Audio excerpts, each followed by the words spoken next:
234 வேட்பாளர்களும் நீங்க மேடையில் அறிமுகப்படுத்த சொல்லுங்க. ஆமா, அறிவிக்கிறோம். அதோட களத்துக்கு போய் வேலை செய்யும். முக்கிய தீர்மானங்கள், தேர்தல் அறிக்கை, இது தொடர்பான மாநாட்டின் முக்கிய அம்சங்கள் என்ன? தீர்மானம் ஒரே தீர்மானம் தான், எங்கள் திருநாட்டில் எங்கள் நல்ல ஆட்சி. அதுதான் எங்களுக்கு.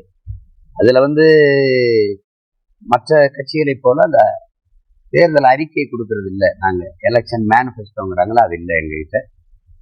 எங்க ஆட்சி எப்படி இருக்குன்னு ஒரு செயல்பாட்டு வரை, எங்க ஆட்சியில எப்படி இருக்கும், கல்வி எப்படி இருக்கும், மருத்துவம் எப்படி இருக்கும், சாலை எப்படி இருக்கும், மின் உற்பத்தி பகிர்மானம் எப்படி இருக்கும், அப்படி ஒவ்வொன்றுமே அச்சிலையும் இருக்கும். அது காணொலி ஆவணமாகவும் இருக்கும். காணொலி ஆவணத்தை களத்துல தேர்தல் நேரத்துல வாக்கு தெரியும்போது நான் போட்டு காட்டி பேசுவேன்.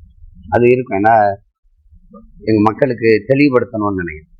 எப்படி இதுவரை இருந்த ஆட்சியில எது இல்லையோ அது எப்படி மாறுது பாருங்க. உங்க பிள்ளைகள் எப்படி மாற்றி கொண்டு வரோம். அதனாலதான் இது மாற்றத்தை விரும்பும் மக்களின் மாநாடுன்னு சொல்றது காரணம் தான்.